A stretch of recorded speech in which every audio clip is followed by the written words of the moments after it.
Mhm. And Not So Cool says Wilson balled out against the Colts. So that would have been last week. What was his grade last week? We don't have it actually. I'd have to go to another screen or I'd check it out. Let us know that stat line if you know it. Not so cool. Put it in the chat for us. I'd like to know what his stat line looked like for sure. Moving along. Let me get back to Bullard a little bit here. So we talked about Hobbs, 34th overall graded corner. Listen, I know that's not top cornerback, top play, but I think that's pretty stout. That's solid number 2 corner play, right? So Keyshawn, I think, is the big surprise emerging as your number 1. Bullard seems to be improving a little bit, Emilio. That last game, man, he graded out in the 80s. Yep. Again, coverage isn't his strength, but boy, is he valuable in the run game with the run fits off the edge and also attacking those underneath routes. My man, that 195 cannot be accurate because he looks thicker than a bowl of oatmeal. That dude looks like, I mean, he looks like a linebacker playing slot corner. I'm really excited to see Javon Bullard improve his coverage. Obviously, it's a 54.9 at the moment. PFF seems to think his run defense is worse than his coverage at a 50.7. I don't know what the hell they're watching there because he's a dog in a run game, man. Yeah, he is. I still love Bull. I'm not going to give up on Bull. I really do think that we have something with him. 10 yards and in, man, is his bread and butter. And we need a nickel. We need the star, whatever you want to call it. We need that guy on this team. We need to be able to have that physicality by the line. Everyone's complaining about the short passes, all that stuff. I mean, Bull's someone that can stop and break that stuff up. He's someone that can break on those bubbles, on those flat routes, anything like that. And I mean, if he gets up into the 60s, I think people would kind of calm down on him a little bit. But it's tough him being a second-round player and not having a high enough color, a bright enough color on PFF. I think people are mad at him about it. But I do think that this year has helped him a lot just because he's been able to stay sort of in that slot. Look at those snaps. I mean, 200 at slot corner. Last year, he was probably 50, 75, 50 over here. He was on the line, all that stuff, just flexing him everywhere. Just let him focus on one thing and get good at it. Bates with the stats. Appreciate you, Bates. He says Wilson last week versus the Colts, 4 catches on 5 targets for 44 yards. He averaged 11 and no touchdowns, but he did have a long of 30. So I wouldn't say that's a great game, but I mean, you catch 4 of your 5 targets, you're doing what you were asked of, for sure. So there was another one here too I wanted to hit. I had it pulled up. Gosh, where was it at? I've already lost it. How many times are you going to come to my press conference late? Sorry, Coach. I had it pulled up just a second ago. Jeez, get off my back, man. I've lost it. No matter. Anyway, it's all good. I think it was talking about Chase. Jamar Chase last night. So Jamar Chase last night. Here we go. Biz said Chase showed what a number 1 receiver is. No shame, really. Isn't it crazy that after the game, there were Packer fans that were tweeting like, so maybe our defense isn't that bad. I mean, look at what Chase did to Pittsburgh. Emilio, every single time you've seen Chase making a catch against Pittsburgh, it was man coverage, was it not? So now, again, the majority of what he caught on us, that touchdown, man coverage, cover 1 man. Yeah. So I think cover 1 man on 4th and 5, like, with the how sticky and close that cover. I mean, I'd like to know the catch probability, for next gen on that one because we were that close to holding them past that 14 points and locking them down. Yeah, you still get the 2-score win, but you have that for teaching tape too, right? Yep. To just like Keyshawn, your coverage, your mirror match. He played mirror match man right there, mirror match press man. Your mirror match press man is textbook. I don't know where or when you learned it. But boy, are you good at it. Now we just got to get you finding the ball at the right, like last second, got to be able to find the ball. But again, just the fact that he's covering that tightly in a cover 1 man look against Jamar Chase, I'm happy with it, guys. He's getting paid $6 million a year. So something to think about. But if he breaks that pass up, like Jen Wright said, too bad K9 couldn't break it. If he breaks that pass up, oh my God, you're going to hear on First Take them going, this Keyshawn Nixon just went toe-to-toe with Jamar Chase. Right. That's what you're hearing. Right. And and honestly, maybe with it not, with that catch happening, that's a little bit more fuel for Key, right? A little bit more. All right, I got some more dog in me left. They need to see the rest of this because there's no way I'm letting that happen to me again or anything like that. He did what we talked about. He played it perfect. If he gets beat inside, he can, Chase can body him up a little bit, quick slant, and Flacco's hitting him on the dart, no problem. Your only option is to force him outside over the top and try to make a play on the ball. All right. That's exactly right. Holmes in the chat says the fact that K9 was on hip means a ton. Very solid coverage. Completely agree. I'm telling you guys, I did not expect this. I did not expect Keyshawn Nixon to come out and play like this. When he said, I'm going to be CB1, I'm going to be real, man. I rolled the hell out of my eyes. I was like, man, come on, Keyshawn. We know you're not a cornerback one. Boy, he shut me up this year. He's looked solid. He looked really good. So, all right. And then on to safeties, of course, McKinney, 62.4. Evan Williams, Emilio. This kid is now the 6th highest graded safety in all of he was the best guy around. 76.9. And what's crazy is it's not just post safety. It's not just Spurs safety. They're moving him all around, dude. Like, and it sounds like they're giving him and Xavier McKinney freedom to choose. Yeah. Do you want to play center field or do you want to play in the box? Do you want to play the spur? I mean, you look at his snaps. Free safety, it's showing 193 snaps. He's in the box 65 snaps. He's also played slot corner technically, 57 snaps. It's been really, really interesting. He's been on the D line 7 times, which means he was mugging 7 snaps, right? Evan Williams is that dude. He's that dude. Tip your cap to our boy Goody. He found him one, man. Last year, 72.3. Now this year, 76.9. My God, man. That's a diamond in the rough, bro. In the 4th round, man, nonetheless. 112. There was 111 players Emilio taken before him. Yep. And again, plays on kick coverage, plays on punt return, punt coverage, kick return. You have to sometimes use your best players out there on those things, and it's just got to happen. He's doing well. I love his mentality. I love the way he thinks about the game. He's a super, heady player. I think he loves sort of the, kind of what we do, just like the mechanics of it, where you need to be, the different zones, different coverages, how he can get himself into that game. And maybe Evan and X had that ability to flip. All right, let's maybe Evan's going to be dropping into, post a little bit more these next couple of weeks, get X in there, get his nose, stuck in there, see what we can do. And, here or there, we're going to get a turnover force. These two are going to make it happen. We're going to get a couple up front with the D-line, with the linebackers. It's just all going to start to come together.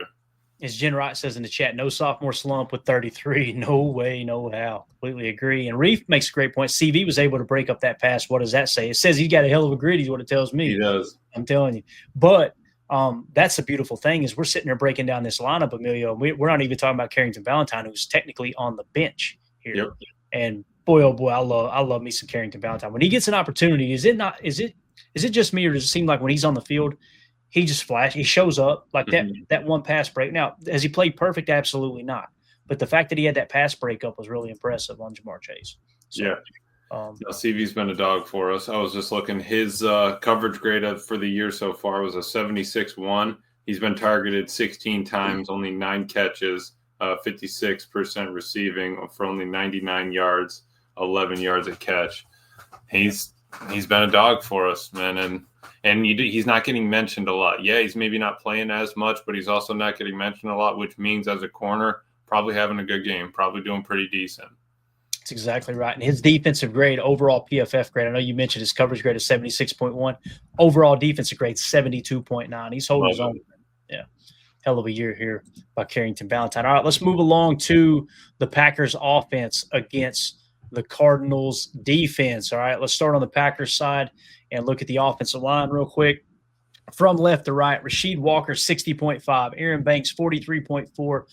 Elton Jenkins, 61.4. Jordan Morgan, 53.9. And Zach Tom, 72.2. It's worth mentioning Jordan Morgan, that last game, it's not going to show up here, had his highest graded game of the year. So he seems to be playing his best football. Zach Tom out there battling an oblique, and he just still 72.2, no problem. It's just unbelievable what he's able to do. Rasheed Walker struggling a little bit this year. He had basically gotten better his first 2 years in the league, 66.3, or his second and third year in the league. He didn't play at all in 2022. 66, 68, and fell back to a 60 this year. To me, I think he's thinking a little too much. I think he's a little ticked off too. He didn't get that contract. He probably wanted a contract because he's going into the contract year this year, but he's also kind of hurting his case for a contract extension if you want to get like top tackle money. Right. But I will say, man, I think Rasheed Walker can hold his own when he needs to. But in terms of the offensive line here, if there's a spot that you look at this game and go, here's where they have the edge, I think it's our offensive line against their defensive line. I mean, they got Josh Sweat, 77.4. He's got 5 sacks on the year, if I remember correctly. Calais Campbell, this dude's 123 years old. He just continues to play good football, 74.7. He's 6'8". We'll talk about it in the game plan tomorrow. But you're talking about a guy that can get up there and bat down balls and also play the run real stout at 6'8". Now, that right side, if this is indeed accurate in their nickel sets, Stills of 45.7, Browning of 58.3. So really what you're looking at in terms of Tuesday players, in my opinion, Emilio, Sweat first and foremost. Don't let him wreck the game plan. Make sure you get bodies on him. And again, this isn't like he's just done it for 1 year. If I remember correctly, he's been pretty solid. I mean, that's stout grades, right? 65, 62, 70, 76, 83, 67, 70, and a 77. So this is his second highest graded season so far, albeit just going into the 7th week of the season. So Josh Sweat's that dude on the defensive line that you probably want to keep an eye on. You can do it a number of different ways. You can get the ball out quick. You can get the running game going early, or you can try to chip it. The problem with getting the ball out quick, if you're going to attack over the middle of the field quickly, you got to watch out for Calais Campbell and those big balls. Mm-hmm. No, absolutely. And again, you got to worry about what's closest to the ball. D-line is where it's going to start. Honestly, our O-line kind of looks a lot like their O-line. We got a decent center, a solid tackle, and, a decent other tackle. So it's where we're kind of in that same, triangle of the O-line. I think that we really just need to make sure that there's no disruption. That wall needs to be built up front. We need to keep Love clean. We need to open those holes. And honestly, you're probably right. Maybe we just get run heavy on the right side. Maybe you boot action to the left, and then you're running right. Your main plays are that way. Maybe you can get outside of those guys. Maybe we can try to take them out of the play if you want to get outside, quick pitch or something to try to seal off the edge and just take them out of the play but still run to their side. Same idea when people are trying to attack us, when Mike is out there. Are you going to run at them? You're going to, try to run around them? What's the plan? But I think that's a possibility. Yeah, leading up to the last game there against the Bengals, we had struggled to run off guard. Shout out to our Aaron Rodgers, not the Aaron Rodgers, who sent me some analytics, some screenshots where we were struggling to run in the gap there with the right guard, right? That A to B gap on the right side. And then last week, what did we see? We dominated in that gap, right? So I wouldn't be surprised if they go back to that again this week and try to run, B to C gap right. Try to stay away from Calais Campbell. Now, listen, there's a chance that Calais could, hop over and play 3-tech or something, right? That could happen as well. So you just got to be aware of where Calais is and where Sweat is. If I was running their defense, what I would want is I would make sure Calais is actually lined up on the right side in the 3-tech opposite of Sweat at the wide 9 on the opposite side. So it does look like we've gained a little bit more running right than we have running left. I was just looking at the directions on PFF. Right end wise, we ran for 111 yards on the right end. So it's like that's our highest direction compared to the left end at 56 yards. So and I think what they're doing there, Emilio, too, is you continue to pound the ball right, especially out of 11 nasty, and then you can come back and hit them with that slot cross, and you really widen that window up when you get the backers biting on that 22 fake. Yeah. And, getting them pulled up. That makes sense. Yep. And then maybe like a couple of screens, maybe if we're worried about it, let's get a screen or two to their side. The defense's stronger side. Let's let them kind of break through that rush. Oh, they got a free one. Dump it to Josh. Let's see what we get going. Yeah, completely agree, man. All right, so there's your offensive line against your defensive line. Let's talk about Tucker Kraft for a minute. PFF not too kind to him, although he is sitting at a 67.8. That's the 20th highest graded tight end in the league. Dude's a dog. I'm telling you, he maximizes every opportunity he gets. I think he's a true playmaker for the Packers, in my opinion. Their linebacking core is a weak spot to their defense. They got Davis Gaither at a 56.1 and Wilson Sr. at a 57.0. So they're grading out respectively at 49th and 54th stack backer position, according to PFF.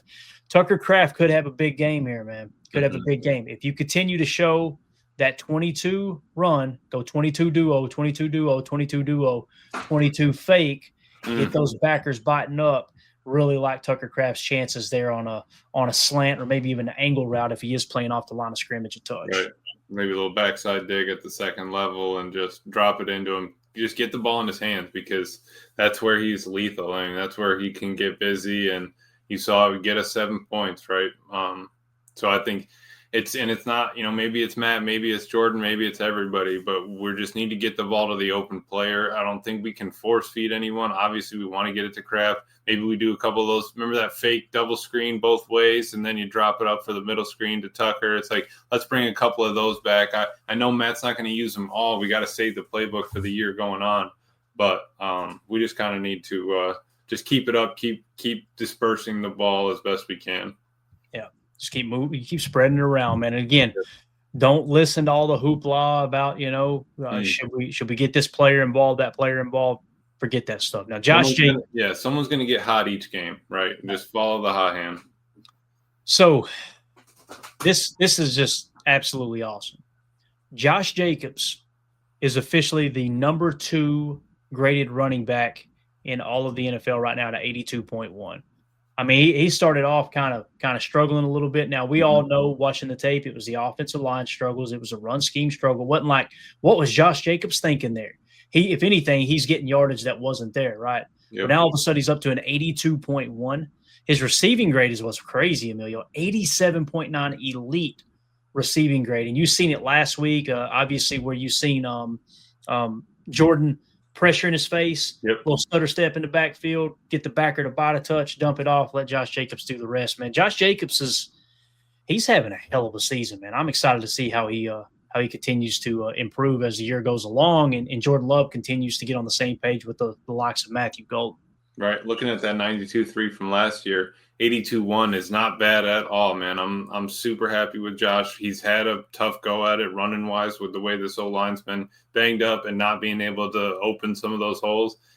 The fact that we were able to get a couple of those last week, perfect. We need to build on that. We need to keep adding to that. And yet with that receiving grade of 87.9, the dude last year hadn't had a receiving touchdown in his entire career. Right, we finally break that curse, whatever voodoo was over him, and dude, just get the ball in his hands. Same with Tucker, same with Josh. It's like we have a couple of those guys that just need to be able to touch the rock, and that's where Matt comes in. That's why he needs to scheme up different ways to get into him. I know we hate the jet sweeps, but sometimes you got to get it to just to play. Just get it on the outside. We're stretching the defense. It's you're 2 birds with 1 stone. Getting the ball in the hands of your playmaker and working the defense horizontally to try to open it up vertically down the line. And it's just we just need to stick to it. Keep going, man. Yeah, and Randy Steen with the super chat. Thank you, Randy. Appreciate you. Says, or that sluggo that Kraft put on tape. Could you imagine a little slant and go? That's what a sluggo is, guys, if you're wondering what that means. A little slant and go from Tucker on those backers. Oh, my goodness. Imagine a 22 fake. He leaks out, shows a slant, and then hits the seam after the safety already committed to maybe the 2 on that side. And Jordan can throw a quick little head nod at it, too, like he's getting ready to load up. Yeah, love it. So, again, Josh Jacobs off to a solid start this season. Let's talk about Jordan Love for a second, man. The 7th highest graded quarterback in the league right now. You guys remember 2023, we were talking about how awesome he was. He is 0.6 points away from matching that grade that he had in 2023. Heard it from a Jordan fan Love's right real. here. This dude's a real deal, Emilio. He is. And the way he carries himself, the teammate that he is, the leader that he is. I'm kind of at a loss for words. And thank you for that super chat, Randy. We're just so freaking blessed. That's what that Jordan Love is a starting quarterback now. Exactly what I was going to say, man. And we really, truly are. There's, right now, nobody else I'd rather have than Jay Love as our quarterback. His demeanor, the way he carries himself, his attitude, the friendships that he builds. I mean, you see him on the sideline. You see him excited with everybody. Got different handshakes with basically the entire team. And it's just the exact guy we needed in this moment. I think that Matt LaFleur and him are on the same page. I think the offense really is starting to hum. We've put up almost 27 every game, and I think that it's just going to keep happening, right? And just sky's the limit. Super happy for Jordan, man. I just can't wait. What's crazy is, too, his 2 interceptions. It was like the only 2 mistakes he made. You know what I mean? Mm-hmm. He made a handful of others, I'm sure, and I'm sure he's getting critiqued way harder than we're critiquing him, in the meetings, in the meeting room and everything. But the thing, I guess what I'm trying to say is when you look at those interceptions, it's like each of those 2 interceptions, you're like, damn it, Jordan, if you had not thrown that ball, you had a perfect day. And it's not to be overly critical. It's just he's so close to playing like truly like that Aaron Rodgers, peak Aaron Rodgers form, man, because he's starting to protect the football like Aaron did, back in the day. I mean, I know people see the interceptions from time to time and go, man, that's a stupid throw. I got you. But again, he's thrown 2 picks this year. I mean, he's on pace for, I don't know what the touchdown passes are now, but I'll look it up. Yeah, I want to say it's at least 8. Yeah, maybe it is 9. Let me hop over real quick. I won't put it on the screen. Speaking of peak Rodgers. On my knee. That's not peak Rodgers. That's Perk Rodgers. Oh, yeah, that's right. I'm sorry. What are you talking about here? So let's see here. Let's go. Let me just pull up these stats. I want to give you guys the correct touchdown to interception here. So, 9 touchdowns, 2 picks. So, Emilio, what week are we in? 7? That is 7. We've played 5 games. So we're still less than halfway there, right? Yep. I mean, when you average this out, you're going to see what you're going to see with Jordan Love. I mean, he's tracking only having 6 interceptions, something like that, maybe even 5. If he finishes the year 30 touchdowns, 5 interceptions, boy, oh boy, I'm going to be. I think we were talking about that, Clay. Where was your number? I think you were around 8, right? I think you were 6 to 8. If he does that, we're in great shape. I was over here 10 to 12. As long as he's putting up the touchdowns, it doesn't matter. Seeing this offense the way they're playing, hey, let's keep it at 4 and call it a day. You know what I mean? Like the way he's kind of making this happen, and just 2 freak really picks. His turnover-worthy play probably might be a little bit high, but it doesn't show how it comes off in the game. You know what I mean? He is making great decisions. The ball's getting put in good spots. He's using his legs. Everything's sort of humming. And previous decisions that were poorly made in the previous years, those are starting to get erased from his game. And I think that he's just sort of building on that. Completely agree. Brent in Indiana with the super chat. Thank you, Brent. Appreciate you, buddy. No issue with the Love. Missed the Rodgers attitude. I think I agree with both of that, man. Listen, there's a lot of people that Aaron Rodgers' attitude kind of they soured on. I'm just telling you, man, you need somebody to keep people accountable, right? This isn't a dig on Love. I love, no pun intended, I love Love's leadership. Yeah. Right? Me personally, I would respond better to how Jordan Love leads than Aaron Rodgers. And that's not that I would be pouting or anything because Aaron Rodgers chewed my ass for making a mistake. I'm just saying I would, the guy that looks at me like Jordan would and be like, hey, man, I need you here. Like, rather than what the hell are you doing? Yeah, but there are some guys that like Lombardi used to say it, and I'm paraphrasing very, very heavily here, but Lombardi, what Vince Lombardi was so good at, they said, was he knew which players he needed to pat on the back and mess their hair up. And he knew the guys that he had to put a boot in their ass, right? That's what makes a great leader. So when it comes to the leader, I'll tell you, Bart Starr, same way. Many people look at Bart Starr because he was a gentleman. He was a stand-up dude. He was just this guy. Him and his wife, 2 amazing human beings, right? But I've also heard the stories about how this guy, one particular, they said that this guy kept getting through and hitting Bart Starr, right? In the middle of the game. He got hit and got sacked like twice. And he turned around in the huddle in front of all his teammates and said that guy's name and said, if so-and-so gets back in here in the backfield one more time, I'm going to kick you right in the pants in front of all these people. Like, you don't think Bart Starr would say that, right? But again, he knew he probably couldn't go to that young player and be like, come on, guy, I need you here. It's more of I'm going to put the fear of God in him real quick and straighten him up like, hey, this is not acceptable. So I think Aaron does that better than Jordan does. Mm-hmm. But me personally, I like Jordan Love's leadership a little bit better than Aaron's. Both of them have the strengths for sure. Because if Jordan does bring that sort of attitude, Clay, or not attitude, but that arrogant, however people want to reference it, if he brings that sort of heat, that thunder, people are gonna, straighten up and straight and narrow, right? Because it's not his style. If Jordan Love were to ever bring that in a game, bring it on the sideline, we might not see it. Maybe he does, but in those fair few moments that does happen, people are snapping their head up and they're listening. They're going to respond. If a dude that's quiet like that speaks up and makes up, that sort of a statement, you're going to see them respond to that. Yeah. Holmes says 30 touchdowns, 5 interceptions sounds about right to me, Clay. And not to mention the running, right? His ability to extend the play and obviously pick up first downs with his legs this year as well. Randy Steen says, even if they are ugly, 1 pick every 2.5 games is incredible. So, it really is. Really is. Way better than us on franchise mode, Madden, right, Amelia? I get a little pass happy, Clay, man, and my freshman QB gets rattled when he throws too many picks. I'm the opposite, man. I'm that dude. I'm playing 1945 football. I run the hell out of the rock. I'm telling you right now, I'm the most boring. You're using Navy's offense over there, just wait the option. It's just when I come to the line, if there's any question whatsoever, I'm going to a run play every time, man. That's just how I roll. But all right, let's move it along here. We talked about Jordan Love. Let's talk about our receivers against our corners. Listen, it's worth mentioning Will Johnson. Mm-hmm. I remember us talking about him, right? And was that this year's draft, Emilio? It was. It was.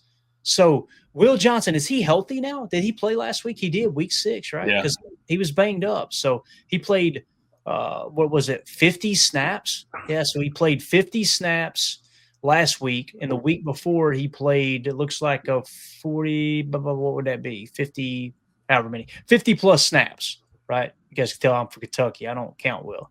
But 50-plus snaps the last 2 weeks, so he's now healthy. Where did we have Will Johnson on our draft board? Will Johnson was our second-rated corner. Would have been first if you took out Travis Hunter, but our second-rated corner at 12.3. He was a captain. He had the hard eyes, but was red from injury concern. And he was a cornerback outside. We had him marked as. Yeah. So we were very, very high on him. But again, we got him in red. Not saying you shouldn't draft him. It's just that, hey, don't forget injury concerns. Well, that's why he fell to the second round, 47th pick, was because of the red injury concerns, or else dude would have been a first-round pick. Yeah, and that's a hell of a pickup by the Cardinals, no doubt. So that's going to be their stud corner. Now, outside of him, it's Cheeks, right? Now, listen, I don't mean to put any slander on the Melton family name here, but Max Melton not off to a good start according to PFF, a 44.0 PFF grade there. Obviously, he's a former second-round pick. He was drafted in 2024, so this is his second year in the league. Last year, he graded out a 54. This year, a 44. Obviously, that's Bo's brother. And then, of course, in the slot, you got Jalen Thompson, who's grading out a 59.3 right now. So really, man, you just got to be aware of Will Johnson, right? You got to kind of know where he's at on the field. Don't get baited. And if you guys remember, the big scouting report on Will Johnson coming out of Michigan was sticky man coverage. It was the best man cover corner coming out in the draft. But wasn't his speed just a little? People were just worried that he didn't have top end speed, or maybe was it because he didn't run? That's it. See, his tape. You turn on the tape and you go, my man can run. Yeah. But he did not run the 40. And then remember, he wasn't at the combine. And then he invited everybody in. Hey, I'm going to do a pro day. I'm going to show you I can perform. Everybody got there and he didn't run the 40. Everybody was pissed off about it. So that's probably why he's sneaked on the board too. So that's right. But yeah, so that's how their cornerback room shakes out. We talked about linebackers at the safety position. This is kind of hard to see here, man, or kind of hard to, I don't know what the right word is. It's the end of an era. Budda Baker has played the game the way it should be played his entire career. But, man, he's off to a slow start this year, Emilio. 49.3. You see his PFF grades throughout his entire career. 72, 65, 71, 75, 64, 73, 64, 77. It looks like he might be hitting that wall now. How old is he? He's going to be turning 30 this year. So Budda Baker plays a physical style of football. He's a leader of men. He's a stand-up dude. Everybody in Arizona absolutely loves him. He's voted a captain every single year. Seems to be hitting a little bit of a wall. So if Budda Baker has hit that wall and his best football is behind him, that's a good thing for the Packers this week. But, boy, DTD, I know you were big on him coming out in the draft, right, Emilio? Yeah. Red Raiders, man. I just love the way he plays. He's a thumper. He's not afraid to throw the shoulder, but he's fast. He's got good awareness. He's responsive. With Budda sliding down, I think that it's impressive that DTD has kept it at 75 a year. I mean, he had a good year last year, having a good year this year. Maybe it's only on a couple of games, but he's consistent, right? He's not maybe having elite games. The dude's super, super consistent in the way he plays. And look, you can see it there with 73 coverage, 66 run defense, not afraid to stick his nose in it, and, probably doesn't get beat over the top too often. Yeah. So, again, DTD, Dadrian Taylor Demerson is grading out much higher to 75.1 last year, 75.5. So, he seems to be the real deal. That's a safety you want to look out for. Didn't Budda just get paid too this past year? Wasn't Budda, that? It may have been. I'm so bad with this stuff. Because I remember, weren't they having a big issue about wasn't he going to be on the market, and people were talking about wanting to get him picked up and everything like that. Then the Cardinals finally go ahead and give him the money, and it's tough if the dude starts slipping right after they gave him that money, right? That's not what we're looking for. Yeah, let me look here, Amelia. It looks like Budda Baker signed a 3-year, $54 million contract with the Arizona Cardinals. I don't know they didn't give a specific date, but so essentially what you've got here is he's under contract through 2027. Okay. So the current contract, he was signed in 2024. All right. Okay. So this year's cap hit is only 10.8 million, but there's 24 million in dead cap attached. Next year in 2026, his cap hit jumps 9 million or a little less than 9 million to 19.2 million, but the dead cap attached is only a 6.1. So the potential out is before the 2027 season where that dead cap drops all the way down to 3 million. Really what you got is they can move on next year and free up a significant amount of cap space and to the tune of about $13 million. Yep. So, yeah. So he got a little bit of guaranteed money, got the pot sweetened a little bit, right?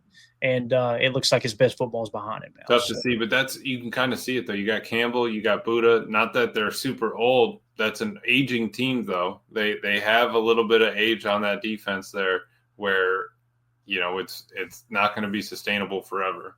Yeah, completely agree. All right, guys. So there you go. There's your PFF preview. Emilio, before we move along and get ready to wrap this thing up, is there anything else you want to say in terms of the grades? We can go back to the defensive side as well. Anything else? You just want to flip to base for both of them real quick, too, just to see who else pops up there. Base? Gotcha. Yeah. All right, so we're going to go to base defense. All right, so they got a 34 front. Sweat will play outside linebacker along with Browning. Okay. So it looks like they're going to bring in a defensive lineman named Darius Robinson, former first-round pick out of Missouri. I remember him now. I remember he was very versatile. Yeah. Okay, yep. Not having a great run, though. Not versatile on Sundays. He's a 35.5. Looking pretty ugly. So it is what it is there. So that's what that triggers in their base package. And, of course, when we go to 12, let's just see what Musgrave's looking like. Musgrave's up to a 58.8 now. He's getting a little bit better, right? So definitely better than last year, although there were very, very few minimal snaps last year with the injuries. But, so we'll see what Musgrave can do. To Musgrave's point real quick, do you think that it's odd that he's in line 83 and only slot and wide 7 and 7? You think that's a little odd? You would expect him to be flexed out more.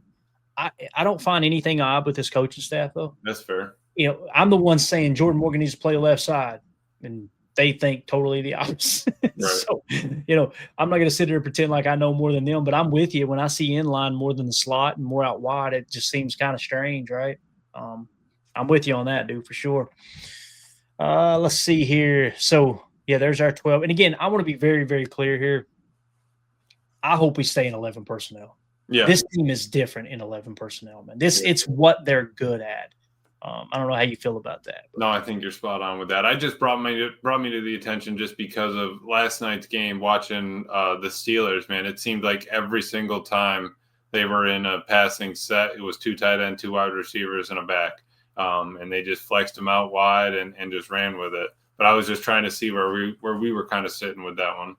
Gotcha. And then when we go to their 12 personnel, okay, you got Higgins that comes in, all right?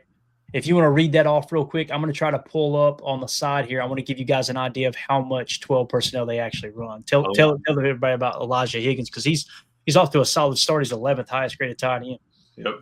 Mr. Elijah Higgins came from Stanford Cardinals, so he didn't go too far on his team name there. But he was drafted in 23, 6th round, 199 selection. He 23 had a 63.6, 24 he had a 61.9, and this year he's actually having a 74.5. They use him. Looks like he's kind of more like a U back. He's in the backfield 20 snaps, inline 65, slot 19, wide 10. He's on every special teams there is. Dude looks kind of just like a versatile Tucker Kraft, just not as skilled, right? And just not somebody that they rely on. He has an 80 receiving grade, run blocking of 59, but not super, super into their offense, I would say. Gotcha. So in terms of 12 personnel, it looks like the team that runs the most 12 personnel is the Cleveland Browns at 48%. Next is the Atlanta Falcons at 47%. Next is the Baltimore Ravens at 44%, then Pittsburgh at 40%. All right. Going on down the line, you got to go down pretty far to get to the Cardinals. So again, the team that's running it the most is in the 40 percentile range. The Arizona Cardinals are only running at 23% of the time. So essentially what that means, guys, is when you jump into the Cardinals specifically, they run 11 personnel, which is a 3 wide receiver set 54% of the time. They play 12 personnel 23% of the time. Or I'm sorry, they're in 12 personnel 23% of the time, which is one running back, 2 tight ends. That would trigger our base 4-3. Okay. Right. And then 13 personnel 9% of the time. That's interesting. 12 personnel with a star. I'm not sure exactly what that star indicates. They do not give it to me here, so I'm not sure what that is. They're showing 12 again in a certain clip as well. But again, what you got is 11 personnel 54% of the time, 12 23% of the time, and you'll probably see quite a bit of 13 personnel as well. Comparatively speaking, across the rest of the league. So now when we look at our base, McDuffie, man, listen. Still having a season, man. Yeah, 78.2. And again, guys, he comes in as our sandbacker when we're in our base 4-3. Man, what else can you ask for? I'm glad he's under contract for 2 years. This is listen, we talked about Tyron Hopper and how he looked really good in training camp and specifically the preseason, grading out really, really well, thinking, man, he's probably going to take that Sam job from Isaiah McDuffie. Isaiah McDuffie said, no can do, sir. Not taking my job. Not taking my job or my seat, right? Stitch that thing on there. Look at his kick coverage and down. He's on basically everything I would think for kick, field goal, block, punt, all that stuff. And then, you look at the D-line snaps. He's getting 43 on the D-line because he's up there. He's in that. He's walking up to the line, setting that edge. He's that sandbacker, being able to, sort of turn the edge. He's not getting a bunch of snaps, right? But we're also not in that base a whole lot. And I think that's where, we rely on Coop and Quay to handle that. That's why you need that star, that nickel. But McDuffie, if he keeps playing like this the rest of the season, there's nothing you can complain about the way he's handling it right now. And since we're talking base defense here, base 4-3, the Cardinals do run 12 personnel, 14th most in the league. So they're kind of middle of the pack, all right, in terms of that. In terms of EPA out of 12 personnel and EPA ranking, I should say, they are in EPA ranking. The Cardinals are actually 10th in EPA, which is expected points added out of their 12 personnel. Okay. So that's interesting. Now, if I were to hop over to 11, so keep that in mind, they're 10th, right? Is what I said in EPA rank. Okay. So in 11 personnel, the Cardinals fall down to 25th in EPA. Okay. So keep that in mind. So they're much better, a higher EPA ranking out of 12 personnel as opposed to 11 personnel. Very interesting there. In terms of running the ball out of 11 personnel, their EPA ranking is 28th. So they don't run out of 11 personnel very well. All right. Their EPA in passing out of 11 personnel, the Cardinals EPA is actually, where are they at? 22nd. So you're not facing a very high-powered offense here in terms of EPA and the 2 packages that they run the most, or the 2 personnel they run the most. Right. So, but a team that has stayed in it and only lost by 9 total points in their 4 losses. So it's not anything that we can sort of take for granted and think it's just going to be a washer, just a beatdown. Yeah, and the Packers, just comparatively speaking, the Packers, when they're in 11 personnel, their EPA ranking is 7th best in the league. Okay. EPA per pass out of 11 personnel, the Packers are 8th. EPA per rush, the Packers in 11 personnel, 4th best. I love running out of 11 personnel, man. Get that nickel back in there, right? And come in with those nasty splits and make that nickel corner have to cheat into that run fit off the edge and blast his ass to oblivion with the tight end. I love it. So, and we got these wide receivers like Malik Heath and Savion Williams and these guys, boy, they're looking for an opportunity to hit a nickel back. Yeah, you know what? No block, no rock. Got that right, Coach. Got that right. Emilio, you got anything else you want to hit, man? No, man, I think that was a great show. Glad we got to go over some of the numbers and kind of outline that for it. Yeah, it was a lot of fun, man. And I know you got plenty of college football to play tonight. I think I'm going to crack open a daddy soda and hit a couple games myself. Yeah, you got to let me know how you play. I got a couple dynasty games to get in. There you go. There you go. We're getting those Kentucky Wildcats back in the top 10, back as if they've ever been there. And yeah, right. Yeah. What a crap show that is, man. It's all about getting those recruits to show up, Clay, and winning on the recruit visits. I've been on the phone with boosters all day long, man. Ain't nobody coming off any money, man. I was trying to borrow a Benny off of Jacob earlier. He just spent it all in the club, though. So, all right, guys, appreciate everybody hanging out with us. This is a lot of fun, man. We had a bunch of people swing through, and I know the Brewers are getting ready to get started here, so this is pretty good timing. Go Brew Crew tonight. Hopefully they can turn this around and make a miracle happen. It ain't looking good right now, but nonetheless, we'll be here talking Packers, whether they get eliminated tonight or continue their season along. So I do want to give a shout out real quick to this. I know Tim usually handles this for me, but I want to hit it real quick. Thank you, iRock. Appreciate the kind words, but everybody in the chat, y'all hit that like button for us. So we are partnered up with an awesome organization. All right, Packer Fan Total Access teaming up with Operation Horses Hill to raise money for a truck and a horse trailer to help bring life-changing horse-assisted programs to veterans, providing the space and environment to allow for their own self-guided wellness journey. All right. So essentially what we're doing here, guys, Operation Horses Heal, they've got an organization they've created where they have equine therapy. And I didn't know anything about equine therapy before we partnered up with them. Thank God Tim brought this to my attention. But it's a really cool kind of an all-natural way for dealing with PTSD, going out, spending time with the horses out on the ranch, hanging out. It helps the veterans. The feedback has been phenomenal from veterans who are dealing with stuff, whether it's, things that they've had to face in battle or maybe it's being away from the family. I mean, there's multiple different versions of PTSD. If you guys are not familiar with it, it's something that's very wide ranging.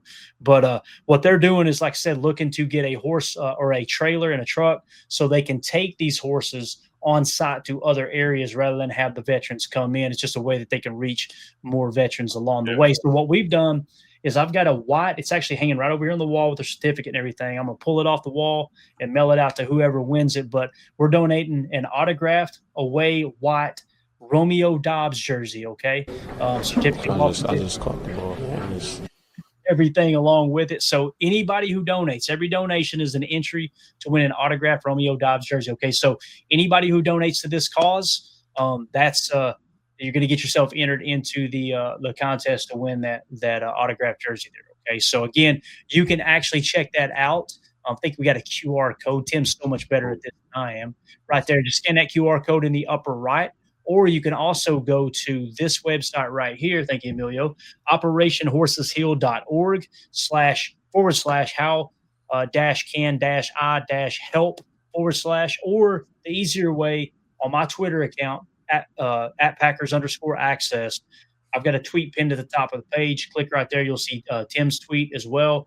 There'll be a link in his tweet. Just click on that. Go straight there and donate. It's to a great cause, man. Sowing good seed, helping those veterans out that obviously are the reason that we're able to sit here in this awesome free country and talk about the silly little game of football. So got just under 2 weeks left with that, right? Being right.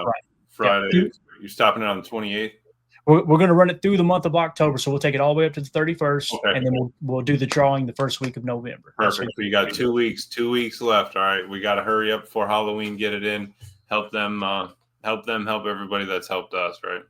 And again, guys, there's no donation too small.